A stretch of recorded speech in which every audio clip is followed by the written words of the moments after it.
supply of homes for sale just dropped to another record low in November, according to Redfin. But developers and home builders are now stepping up fast. Diana Olick joins us with the news of big growth in one major metro market and a special guest. Diana.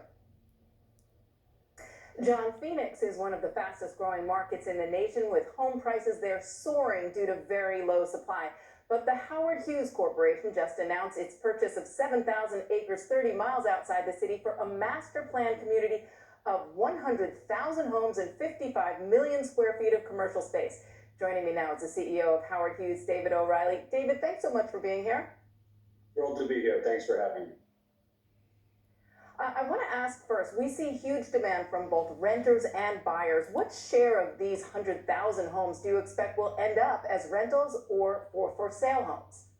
Well, we think the vast majority of what we're developing will be for sale. And with 37,000 acres, this community is roughly 3 times the size of the island of Manhattan. Those 100,000 homes, 300,000 residents, and 55 million square feet of commercial development are going to be an incredible small self-contained city of its own. We expect to have not just the 300,000 residents, but 1.5 jobs per rooftop within Douglas Ranch.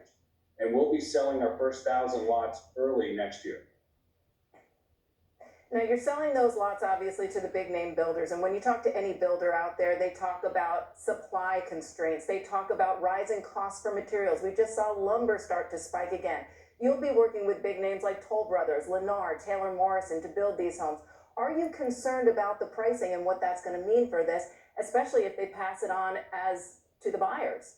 Well, as the nation's largest master plan community developer, we are year in and year out among the largest sellers of land to home builders every single year. And as you mentioned, we're partnering with all of these home builders, large public builders, small private builders, delivering them the precious resource they need to execute.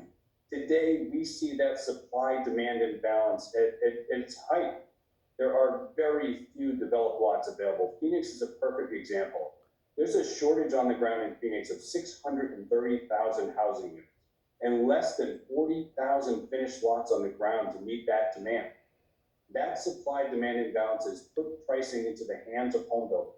Home builders now that are reporting higher gross margins in 2020 than 2019, despite the price increases and the supply constraint issues that they've been battling like whack-a-mole for the entire year.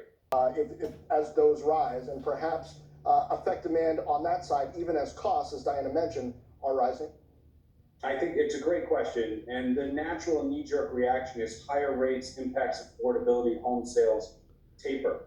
I don't think that's the case. And in the past 2 cycles where we saw gradually increasing rates and well-telegraphed rate increases from the Fed, it's actually spurred demand. As home buyers that were thinking about moving a year from now, 2 years from now, move quicker because they want to get ahead of those rising rates. One more quick question about water. We're seeing enormous drought out west, especially from the Colorado River, and talk that Phoenix especially will be hit by a huge water shortage. How do you put up this many homes when you have that kind of a water issue? Water is incredibly important, and for us, building our communities in a sustainable, thoughtful way is absolutely paramount to our success.